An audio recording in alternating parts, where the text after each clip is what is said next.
Hello friends, আসসালামু আলাইকুম। আমি নুসরাত জাহান ইচ্ছা। আজকে আমি তোমাদের শিখাবো how to prepare table, analyse and design in Bangla. অর্থাৎ আজকে আমি তোমাদের শিখাবো কীভাবে আমরা প্রিপেয়ার টেবিল, অ্যানালাইজ এবং ডিজাইন ইউজ করতে পারি আমি এক্সেলের মধ্যে। তাহলে চলো এখন আমরা কাজটা করি। তো করার জন্য আমরা আমাদের এটাকে মিনিমাইজ করি। মিনিমাইজ করার পরে কাজটা করার জন্য আমরা আমাদের এক্সেলটা ওপেন করি। এক্সেলটা ওপেন করার পরে এখন কাজটা করার জন্য আমরা কিন্তু এখানে একটা আমাদের প্রিপেয়ার টেবিল করা আছে। তো এখন আমরা আমাদের প্রিপেয়ার টেবিলটা যে করা আছে, এখন প্রথমে আমরা প্রিপেয়ার টেবিল অ্যানালাইসে যাব। যাওয়ার পরে এখান থেকে আমি অপশনসে যাই। যাওয়ার পরে এর মধ্যে শো রিপোর্ট ফিল্টার পেজ, তা আমি এখানে ক্লিক করে আমি এখন যদি এমপ্লয়ি নেম দিয়ে ওকে দিই, তাহলে আমি প্রত্যেকটা এমপ্লয়ি নেম দ্বারা একটা শিট খুলে এই শিট ইনসার্ট হবে, মানে শিট তৈরি হবে। আর এরিয়া নেম দিলে এরিয়া নেম দ্বারা। তো এখন আমরা এই বিষয়টা যে আমি তোমাদের দেখাবো, যেটা আমি তোমাদের দেখাবো না। তো এর উপর কিন্তু আমার চ্যানেলে আলাদা একটা ভিডিও দেওয়া আছে, ওইটা তোমরা চাইলে দেখতে পারো। তো এটা তোমরা চাইলে করতে পারো। তো এখন ওই ভিডিওটা দেখে তোমরা সুন্দরভাবে বুঝতে পারো। তো এখন আমাদের এটা কি দেওয়া আছে, তো ফিল্ড সেটিং।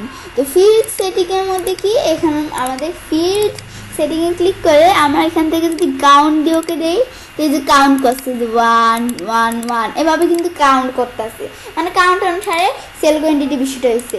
এই যে এখানে কয়টা সংখ্যা, এই যেভাবে আমাদের গ্র্যান্ড টোটাল এটা কিন্তু এভাবে কাউন্ট করতেছে। তো এটা আমি দেখলাম, দেখার পরে এখন আমি মানে কাউন্ট অনুসারে বিষয়টা দেখতে পারি। অ্যাভারেজ দিয়ে ওকে দেই, অ্যাভারেজ অনুসারে বিষয়টা দেখাইতেছে। তো অ্যাভারেজ অনুসারে যে বিষয়টা দেখাইতেছে, তো এগুলো দেখার পর এবার আমরা এটা আন্ডার করে আগে যেরকম ছিল সেরকম নিয়ে আসলাম। নিয়ে আসার পরে এগুলো দেখার পরে দেওয়া আছে কি ইনসার্ট স্লাইসার। তো ইনসার্ট স্লাইসার কি দ্বারা আমরা স্লাইসার ইনসার্ট করব, এরিয়া নেম দ্বারা। এখানে টিকমার্ক দিয়ে, তো আমরা এরিয়া নেম দ্বারা বা এমপ্লয়ি নেম দ্বারা যে যা দ্বারাই করতে চাই দিয়ে আমি শুধু এরিয়া নেম দ্বারা করবো, দিয়ে ওকে দেই। তো এরিয়া নেম দ্বারা কিন্তু এখান থেকে কী হয়ে গেল, একটা স্লাইসার তৈরি হয়ে গেল। স্লাইসার তৈরি হওয়ার পরে এর মধ্যে আমি আমাদের বিভিন্ন স্লাইসার আছে। এই যে এর মধ্যে এরিয়া নেম দ্বারা না স্লাইসার তৈরি হয়েছে। তো গাজীপুর দিলে গাজীপুর এই এরিয়া নেমের ডাটাগুলো দেখতে পারবো। পরে যে স্লাইসারের মাধ্যমে মিরপুর দিলে এই এরিয়া নেমের, বাড্ডা দিলে বাড্ডা এরিয়া নেমের ডাটা দেখতে পারবো। গুলশান দিলে গুলশানে, সাভার দিলে সাভার এই এরিয়া নেমে ডাটা দেখতে পারবো। টঙ্গী, উত্তরা, আমাদের যেটা প্রয়োজন সেটা দিতে পারি।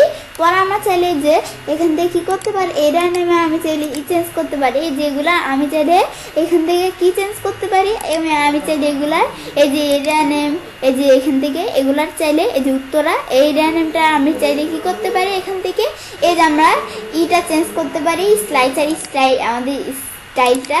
এই যে এখান থেকে এই যেটার মধ্যে ক্লিক করলে এরকম স্টাইল দেখাইতেছে। পরে আমরা কোনটা যে আমাদের এরকম স্টাইল দেখায়, এই যে মানে আমাদের পুরো স্লাইসারটার স্টাইল, এই যে ক্লিক করলে এরকম স্টাইল। পরে এই যে আবার এখানে ক্লিক করে এই যে স্লাইসার, এভাবে স্লাইসারের স্টাইল চেঞ্জ করতে পারি। এটা দেখার পরে সিলেকশন প্যান, পরে যে আমাদের অ্যালাইন করতে পারি, অ্যালাইনের বিষয়টা, কোলাম, এই বিষয়গুলো। এই যে কোলামের এই যে মানে আমাদের এটা দিলে কি হবে, একটা কলাম অনুসারে এই বিষয়টা আছে না, এটা দিলে 2টা কলাম হয়ে যাবে, এটা দিলে আবার 3টা কলাম হয়ে যাবে, এটা দিলে 4টা 5টা, যেরকম অনুসারে করতে চাই করতে পারি। আমি তারা এগুলা একটা কলাম অনুসারে বা আমি তার 2টা কলাম অনুসারে দেখি, তারপর আমরা আমাদের যেভাবে প্রয়োজন সেভাবে রাখতে পারি।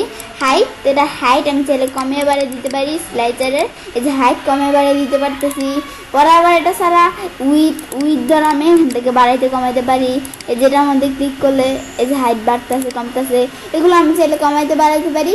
আর এই যে হাইট, এই যে আমরা এখান থেকে এই যে আমরা এখানে দেওয়া আছে কি, এই যে হাইট, সাইজ আর এগুলো বাটন। এই যে আমরা সাইজের মধ্যে এই যে আমি কীরকম হাইট রাখবো, কীরকম উইথ রাখবো, এই যে এখানেও দেওয়া আছে, এগুলো করতে পারি। তো এগুলো আমি চাইলে এই বিষয়গুলো এখান থেকে দেখতে পারি। বা এই যে নিচেও দেওয়া আছে, এমনি আমরা নিজেদের মতো আমাদের যেরকম প্রয়োজন সেরকম রাখতে পারি। ব্যাস। তো আমরা স্লাইসারের বিষয়টা দেখলাম। পরে স্লাইসারটা ডিলিট করে এখন আবার আমরা অ্যানালাইজে যাই। পরে দেওয়া আছে কি, এখন স্লাইসারের পরে ইনসার্ট টাইমলাইন। তো টাইমলাইনের বিষয়টা করার জন্য আমি এখান থেকে এই যে প্রথমে ডেট লাগবে। তো এই যে আমাদের যে ডেটের ডাটাগুলো আছে এগুলো দিয়ে বিষয়টা করবো। ইনসার্টে যে পিভট টেবিল এটাকে আমি এক্সিস্টিং শিটে করবো নাকি নতুন শিটে, এর আগে রেঞ্জটা কিন্তু অটোমেটিকলি সিলেক্ট করে নিচ্ছি। সিলেক্ট করা না থাকলে আমি এখান থেকে আমাদের যেটুকু প্রয়োজন রেঞ্জ আমরা সুন্দরভাবে সিলেক্ট করে নিব। নেওয়ার পরে এক্সিস্টিং শিট নাকি নতুন শিটে, মানে এক্সিস্টিং শিটের কোথাও নাকি একটা নতুন শিটে কাজটা করবো। তো আমি নতুন শিটে, তো এখন আমরা যদি এক্সিস্টিং শিট দিই, তো এক্সিস্টিং শিটে এদিকে নাকি এদিকে কোন দিকে করবো, আর নিউ শিট দিলে নতুন শিটে কাজটা হবে। আমি নতুন শিট দ্বারা করব। এখন এর আগে এটা আমি ডিলিট করে নিই। এখন এই নতুন শিট দিয়ে ওকে দেই, দেওয়ার পরে একটা নতুন শিটে কিন্তু কাজটা এখন করবে। পেজের মধ্যে আমাদের কি করব, এখানে নতুন শিটটা ওপেন হওয়ার পরে এমপ্লয়মেন্ট দ্বারা এই ফিল্টারের মধ্যে রাখলাম, এরিয়া নেম ফিল্টারের মধ্যে প্রোডাক্ট নেম অনুসারে আমাদের, আর আমাদের ডেটটা কলাম অনুসারে দিলাম। দেওয়ার পরে আর আমাদের সেল কোয়ান্টিটিটা বেল অনুসারে। তো এভাবে এগুলো দেওয়ার পরে এখন আমি আমাদের যে এটা দিলাম, দেওয়ার পর আমি বাইরে এখানে ক্লিক করলাম। তো বাইরে ক্লিক করার পরে এই যে আমরা যে এই ডাটাগুলা আমি ডাটা ক্লোজ করে দিলাম। তো এই যে আমাদের যে ডাটাগুলো আছে এর মধ্যে থেকে আমাদের ধরো এই যে এই বিষয়গুলো আমি ধরো একটু সুন্দরভাবে বোঝার জন্য একটু বর্ডার নিয়ে দিতে পারি। তা আমি ধরো এগুলোর মধ্যে একটা বর্ডার দিই। তা আমি ধরো অল বর্ডারে ক্লিক করে একটা বর্ডার দিয়ে দিলাম। এখন বিষয়টা আমি সুন্দরভাবে বুঝতে পারবো। এখন বর্ডারটা দেওয়ার পরে এই যে ডেটের মধ্যে কিন্তু এভাবে বিষয়টা সেট হয়ে গেল। তা আমাদের এই ডেট, তো এটা আমার যে সেট হইলো পরে ইনসার্ট টাইমলাইন এখানে ক্লিক করে এই যে আমরা কিন্তু এখন ডেট এখানে টিকমার্ক দিয়ে ওকে দেই। ওকে দিলে কিন্তু এই ডেটের বিষয়টা এসে পড়লো। তা আসার পর আমাদের দেওয়া আছে মান্থ, আমি ইয়ার দিলে ইয়ার দেওয়ার বিষয়টা হবে। তো কত 21 সাল, 22 সাল, 23 সাল আর 24 সাল আছে। এর মধ্যে শুধু 24 সালের ডাটা দেখবো, এটা দেখাইতেছে। 23 সালে এটা, 22 সাল দিলে 22 সালের ডাটাগুলো, 21 সাল দিলে 21 সালে এই ডাটাগুলো দেখাবে। আর আমি ধরো শুধু এখন দেখবো কি 21 সাল আর 22 সাল, এই দুইটা সালে শুধু আমার ডাটা দেখবো। এই যে 21 সাল এবং 22 সাল শুধু এই দুইটা সালের ডাটা দেখতেছে। বা আমি চাইলে কি করবো, এখান থেকে আমি 21 সাল, 22 সাল আর 23 সালে ডাটা দেখবো, আর কোনো এই 24 সালের ডাটা দেখবো না। তো এই দিলে এখানে দেখাইতেছি। আর 24 সাল দিলে শুধু 24 সালের ডাটা দেখবো। মানে আমরা আমাদের যেই ডাটার প্রয়োজন, যেই সালের ডাটা প্রয়োজন এগুলো আমি চাইলে দেখতে পারি। যেটা দেখার পরে এখন ইয়ার, তো ইয়ারের পর কোয়ার্টার, কোয়ার্টারে যে বিভিন্ন কোয়ার্টারের ডাটা থাকলে এই যে দেখতে পারি। আমি ধরো এই যে আমাদের এটা দেওয়া আছে কি আমি দেখি, এই যে আমি চাইলে একটু বিষয়টা বোঝার জন্য একটু এদিকে আসতে পারি। এই যে 1 কোয়ার্টার এটার কোনো ডাটা নেই, 2 কোয়ার্টারের ডাটা নেই, 3 কোয়ার্টার ডাটা নেই, 4 কোয়ার্টারের ডাটা আছে। এই যে আমরা কোয়ার্টার 1, এই যে এগুলো আমরা আমাদের যেটা ডাটা থাকবে সেগুলো দেখাবে। আমি ধরো কোয়ার্টার 1 আমাদের, আর আমি ধরো এগুলো না দেখে আমি ধরো কোয়ার্টার 2, কোয়ার্টার 3 আর কোয়ার্টার 4 আমাদের এই 3টা কোয়ার্টারের ডাটা দেখবো। দিলে এই যে 3টা কোয়ার্টারের ডাটা দেখতে পাচ্ছি। আমি যে কোয়ার্টারদের ডাটা দেখতে চাই এই যেগুলো সিলেক্ট করে দিলে এই কোয়ার্টারদের ডাটা আমরা দেখতে পাচ্ছি। যেটা দেখলাম। তো কোয়ার্টার ছাড়া আমি চাইলে মান্থ দ্বারা কাজটা করতে পারি। আমি এখান থেকে যাই, আমি ধরো এপ্রিল মাসের ডাটা নাই, মে মাসের ডাটা নাই, জুন মাসের এই তো ডাটা আছে। তো আমি আবার এদিকে আসি জুলাই মাসের কোনো ডাটা নাই। মানে আমাদের অগাস্ট দিলে অগাস্ট মাসে এখানেও কোনো ডাটা নাই। আমাদের যে মাসে ডাটা থাকবে সেটা দেখাবে। আর আমি যদি অনেকগুলো একসাথে সিলেক্ট করে দেই, তো এই যেমন আমাদের মার্চ, এপ্রিল, মে, জুন, তো এই সালগুলো আমাদের এই মান্থগুলো ডাটাগুলো দেখাবে। তো এটা দেখার পরে মান্থের দেখার পর ডে, তো ডে দিলে কি হবে, আমরা কোন ডেদের ডাটা দেখবো। 1 দিলে 1 তারিখের কোনো ডাটা নাই, 2 মানে যেই ডে ডাটা আছে সেগুলো এই যে দেখতে পারবো। তো এই যে আমরা আমাদের যদি আবার এভাবে টান দেই, এই যে আমি ধরো অনেক ডে কিন্তু আছে। তো আমি যেটা দেখতে চাই এভাবে দেখতে পারি। আমি ধরো দেখবো কি, আমি ধরো এখানে এদিকে যাই, তো যাওয়ার পরে টু ডে এর কোনো ডাটা নেই, মানে যেই ডেগুলো আমাদের যেই ডে ডাটা থাকবে সেগুলো এখানে দেখাবে। তো এই ডে মান্থ কোয়ার্টারের বিষয়গুলো আমি দেখলাম। তারপর স্লাইসার, তো এটার মধ্যে আমি চাইলে এই যে সেম বিষয়গুলো, এই যে হাইট বাড়াতে পারি, উইথ বাড়াতে পারি, এগুলো বাড়াতে পারি। বা আমি চাইলে এই যে বলছি এভাবেও করতে পারি। এই যেভাবে আমি যদি থেকে যাই, এই যেভাবে নিচ থেকে যদি এভাবে টান দিতে চাই, তো এভাবে কিন্তু দেখতে পারি। পরে স্লাইসারের এই যে আমাদের এক একটা স্লাইসারে চেঞ্জ করতে পারি। এই যে আমাদের মানে সব স্লাইসারে ইটা কিন্তু চেঞ্জ হয়ে গেছে। এই যে আমাদের এখান থেকে এই যেভাবে চাইলে দেখতে পারি। পরে যে আমি ধরো এই স্টাইল ছাড়া তারপর আমাদের এই যে স্লাইসার, আমাদের এই স্লাইসার না, এটা হচ্ছে টাইম লাইন। তো এই টাইম লাইনের মধ্যে এই যে এই স্টাইল ছাড়া আমি চাইলে অন্য কোনো স্টাইলও এখান থেকে দেখতে পারি।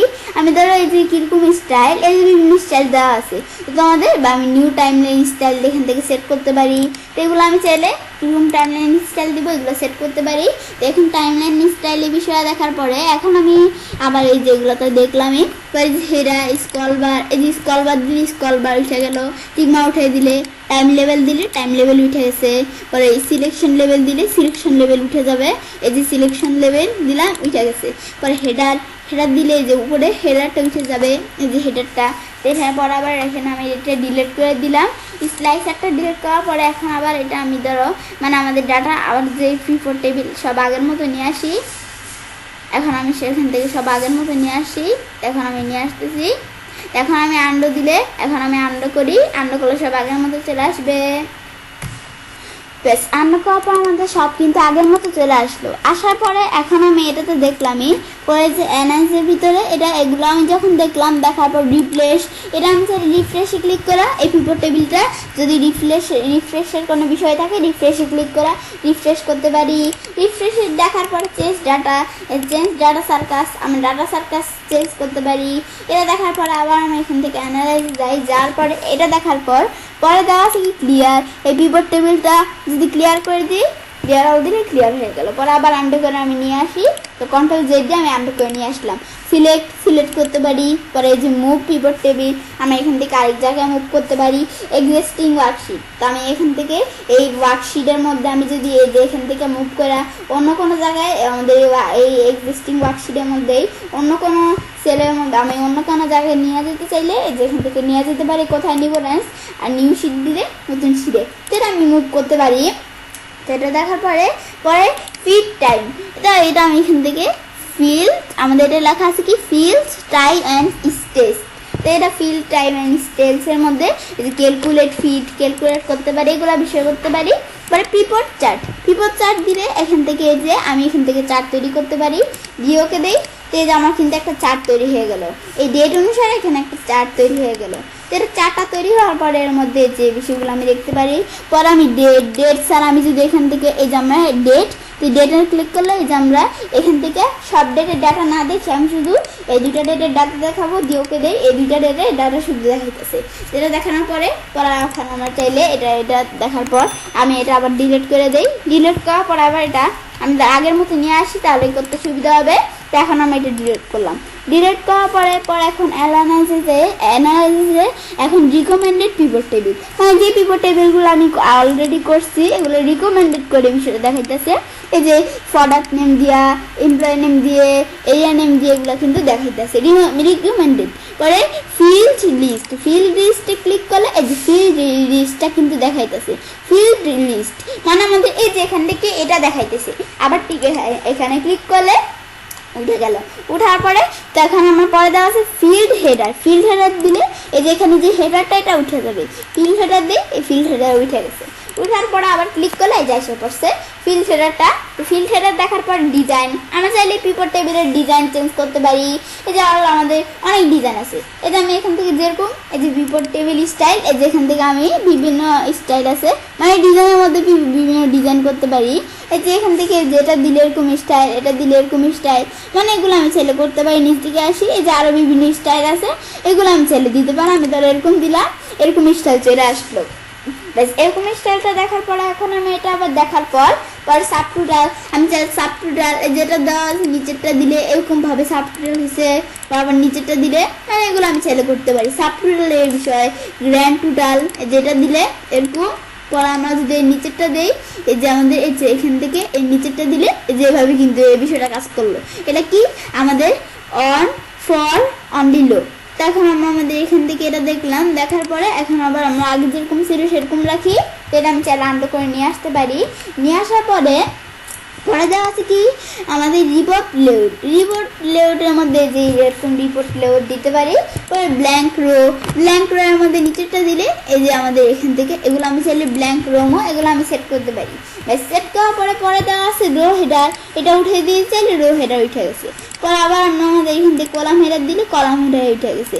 পরে ব্যান্ডেড রো দিলে যে ব্যান্ডেড রো এসে আবার টিকমার্ক দিলে ব্যান্ডেড কলাম দিলে ব্যান্ডেড কলাম টিকমার্ক দিলে যেরকম ব্যান্ডেড কলাম চলে আসছে। তো এগুলো আমি চালু করতে পারি।